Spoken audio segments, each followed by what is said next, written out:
Good morning students, class 8 cell structure and function. आज हम इस चैप्टर में सेल के स्ट्रक्चर और उसके फंक्शंस के बारे में पढ़ेंगे। सबसे पहले discovery of the cell, cell की डिस्कवरी को देखेंगे। रॉबर्ट हुक ने 1665 में सबसे पहले सेल जो है उसको देखा था। Robert Hooke in 1665 was examining a dried section of the oak tree using a crude light microscope। ठीक है, एक क्रूड लाइट माइक्रोस्कोप उसने यूज किया था और उसने क्या किया था, रॉबर्ट हुक ने 1665 में एग्जामिन किया था dried section of the oak. ठीक है, इन दिस एनालिसिस, इस एनालिसिस में उसने क्या किया था, इस एनालिसिस में उसने ऑब्जर्व किए थे मल्टीपल स्मॉल चैम्बर। उसने मल्टीपल स्मॉल चैम्बर जो है उसको ऑब्जर्व किया था, विच ही नेम्ड द सेल्स। जिनको क्या नाम दिया था उसने, जिनको उसने नाम दिया था सेल। ठीक है, these chambers appeared like a honeycomb. ये उसको ऐसे दिखे थे जैसे हनीकॉम्ब है। हनी का जो कॉम्ब होता है, हनी का जो हाइव होता है, जैसे वो छत्ते में छोटे छोटे होते हैं, उसी तरीके से उसने सेल को ऑब्जर्व किया। He also observed that one chamber was separated from other by a wall or a partition। उसने क्या ऑब्जर्व किया, उसने ऑब्जर्व किए चैम्बर्स। ठीक है, उसने ऑब्जर्व किए चैम्बर्स। उसने देखा कि सेपरेट सेपरेट है ये एक दूसरे से, और इनके बीच में क्या है, वॉल है। ठीक है, और इनके बीच में क्या पार्टीशन हुए पड़े हैं, इनके बीच में क्या वॉल है और इनके बीच में क्या पार्टीशन हुए पड़े हैं। ठीक है,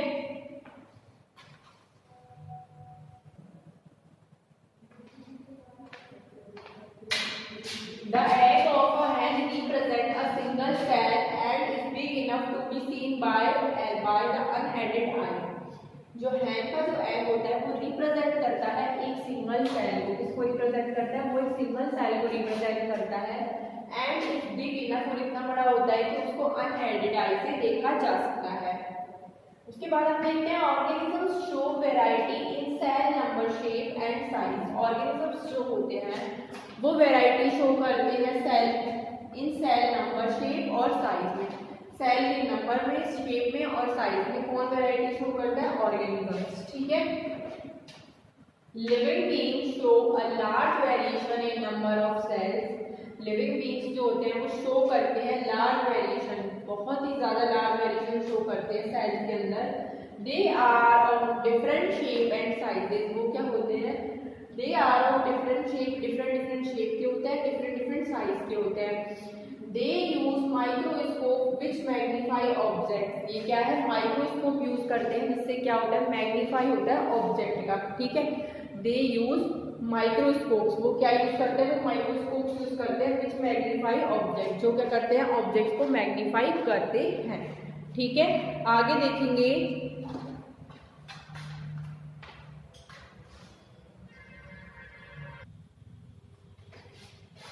नेक्स्ट देखेंगे number of cells. Humans are complex organisms made up of trillions of cells. Humans जो होते हैं बहुत ही कॉम्प्लेक्स ऑर्गेनिजम्स होते हैं और ये ट्रिलियंस होते हैं, ट्रिलियंस सेल से बने होते हैं। Each with their own structure. हर सेल की अपनी खुद की एक स्ट्रक्चर होती है और फंक्शन होता है। हर सेल का अपना खुद का स्ट्रक्चर और फंक्शन होता है। Human body has trillion of cells. Human body जो होती है वो क्या होती है, ट्रिलियन ऑफ सेल्स की बनी होती है। ये क्या होता है, शेप और साइज में अलग अलग होती है। शेप और साइज में क्या होती है, अलग अलग होती है। A single celled organism like amoeba जो होता है वो कैप्चर और डाइजेस्ट करता है फूड को, रेस्पायर करता है, एक्सक्रीट करता है, ग्रो करता है एंड रिप्रोड्यूस करता है, कॉल्ड अमीबा। ठीक है, आगे पढ़ेंगे हम सेल्स की शेप के बारे में। Usually the cells are round. Usually क्या होता है, सेल जो होती है राउंड शेप में होती है, इलोंगेटेड शेप में होती है और स्फेरिकल होती है। Some organisms has no regular shape, जबकि कुछ ऐसे ऑर्गेनिजम्स होती हैं जिनकी कोई शेप नहीं होती है। We may say that the shape appears irregular unlike other organisms. We may say that the shape appears irregular unlike other organisms. हम ये कह सकते हैं कि ये जो होते हैं शेप, जो शेप में कैसे होते हैं, इरेगुलर होते हैं। ये कैसे होते हैं, शेप में इरेगुलर होते हैं और ये क्या होते हैं, अदर ऑर्गेनिजम्स की तरह नहीं होते। ठीक है, प्लस अभी मैं इसके कुछ एग्जांपल्स देके आपको समझाऊंगी कि शेप कैसी कैसी होती है।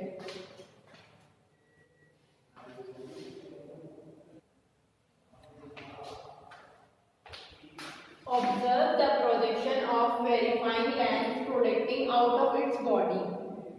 They are called, जब हम क्या प्रोजेक्शंस देखते हैं कि वो वेरीफाई होते रहते हैं तो उनको क्या कहा जाता है, they are called pseudopodia. Pseudopodia का मीन्स होता है फाल्स बीट, मतलब लाइक प्रोजेक्शन लाइक स्ट्रक्चर बनने लगती है और इसको क्या कहते हैं, इसको कहा जाता है pseudopodia. These projections appear and disappear as amoeba moves or feeds. These projections, ये जो projections होता है ये appear भी होते हैं और disappear भी होते हैं as amoeba, जैसे जैसे amoeba move करता है और feed करता है तो ये projections जो होते हैं appear भी होते हैं और disappear भी होते हैं। ठीक है, what advantage does amoeba derive by changing shape? उससे क्या एडवांटेज होता है, अमीबा जो होता है अपनी शेप में चेंज करता रहता है, उससे क्या डिराइव होता है। The change in shape is due to formation of pseudopodia. जो इसकी शेप में जो चेंज आता है वो किस वजह से होता है, due to the formation of pseudopodia. Pseudopodia का जो फॉर्मेशन होता है, स्यूडोपोडिया का जो फॉर्मेशन होता है वो होता है the change in shape is due to, क्योंकि स्यूडोपोडिया फॉर्मेशन होता है इसीलिए इसकी शेप में क्या आता है, चेंज आता रहता है। Which facilitates movement and help in capturing, जो क्या करता है, जो क्या करता है वो which facilitates movement and help in capturing food. ठीक है, वो किसमें हेल्प करता है, फूड को कैप्चर करने में इसकी हेल्प करता है। White blood cells do not have a definite shape. White blood cells जो होती है उनकी क्या होती है, उनकी कोई शेप नहीं होती because their shape is constantly changing. इनकी जो शेप होती है वो constantly changing होती है, की जो शेप होती है वो कॉन्स्टेंटली चेंज होती रहती है, धीरे धीरे इनकी शेप चेंज होती रहती है और they continuously move in blood vessels, तो कंटिन्यूसली ये कहाँ मूव करते रहते हैं और कंटिन्यूसली ये ब्लड वेसल्स में मूव करते रहते हैं, इनकी कोई शेप नहीं होती है और ये कंटिन्यूसली कहाँ मूव करते रहते हैं, ब्लड वेसल्स में मूव करते रहते हैं। ठीक है,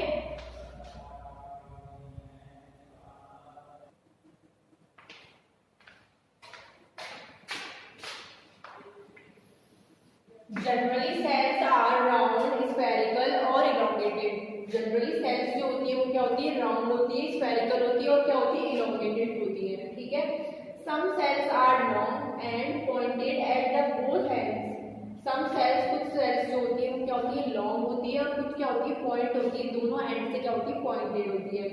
दे एक्सहिबिट ए स्पिंडल शेप, और क्या होता है, ये होती है एक्सिबिटेड होती है स्पिंडल शेप में। Cells some time are quite long, कभी कभी सेल्स बहुत लंबी भी होती है, राउंड शेप में भी होती है, इलोंगेटेड भी होती है।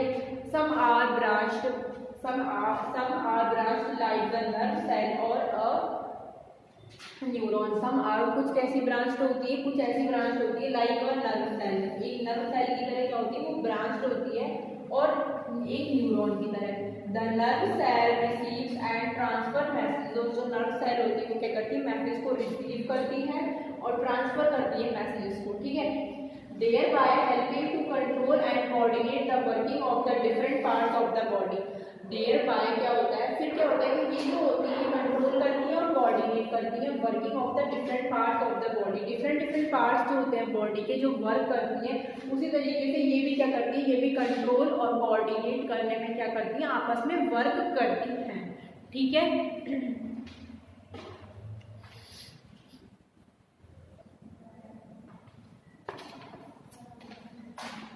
cell structure and functions. We have already learned that each living organism has many organs.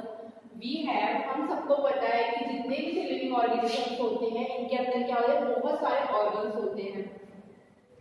The cell structure comprises individual components with specific functions essential to carry out life processes. ठीक है, we know that each organ in digestive system performs different functions such as the digestion.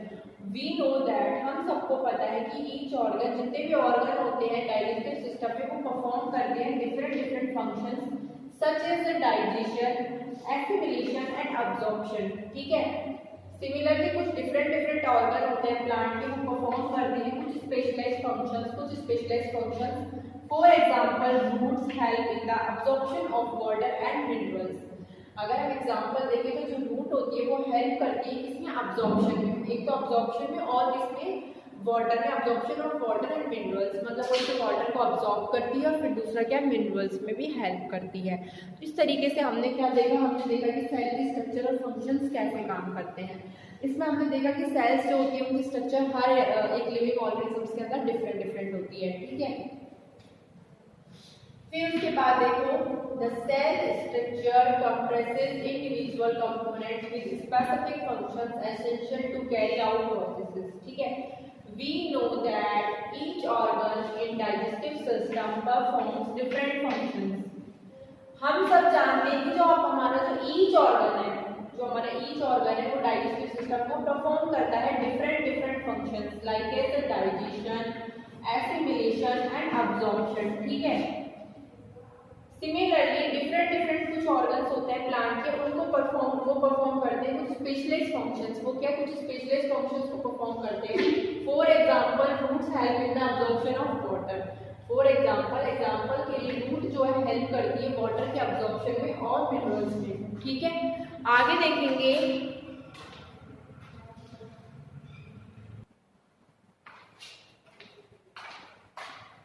The boundary of the onion cell is the cell membrane covered by, जो onion cell की जो boundary होती है cell membrane, वो किससे covered होती है, वो एक अनदर थिक कवरिंग से होती है, जिसको क्या कहते हैं, जिसको कहा जाता है सेल वॉल। जो बाउंड्री होती है ओनियन सेल की is the cell membrane covered by another thick covering called the cell wall. इसको क्या कहते हैं, इसको कहते हैं cell wall. The central dense round body in the centre is called the nucleus. जो सेंटर डेंस राउंड बॉडी होती है सेंटर की, उसको क्या कहा जाता है, उसको कहा जाता है nucleus. The jelly like substance between the nucleus and the cell membrane is called cytoplasm. The central dense round body होती है सेंटर में, उसको क्या कहा जाता है, उसको कहा जाता है न्यूक्लियस, ठीक है। The jelly like substance, jelly like जो एक सबस्टेंस होता है बिटवीन द न्यूक्लियस, ठीक है, न्यूक्लियस के बीच में, और जो सेल मेम्ब्रेन होती है उसको क्या कहा जाता है, उसको कहा जाता है साइटोप्लाज्म। साइटोप्लाज्म की डेफिनेशन हमको ध्यान रखनी है, जेली लाइक स्ट्रक्चर होती है जो कि between the nucleus and the cell membrane और न्यूक्लियस के बीच में प्रेजेंट होती है, उसको क्या कहा जाता है, उसको कहा जाता है साइटोप्लाज्म, ठीक है। There is another thick outer layer, फिर यहाँ पे फिर से क्या होती है, फिर से एक आउटर लेयर होती है, जिसको क्या कहा जाता है, जिसको कहा जाता है सेल वॉल, ठीक है। This surrounds the plasma membrane in them, plasma membrane इसके सराउंडिंग में होती है। Cell wall is rigid layer, cell wall क्या होती है, सेल वॉल एक रिजिड लेयर होती है विच सपोर्ट्स एंड जो क्या होती है, जो सपोर्ट करती है, प्रोटेक्ट करती है प्लांट सेल को, ठीक है। सेल वॉल जो होती है वो एक रिजिड लेयर होती है जो क्या करती है, सपोर्ट करती है, प्रोटेक्ट करती है किसको, प्लांट सेल को, ठीक है। प्लांट सेल को क्या करती है, सपोर्ट करती है। आगे देखते हैं,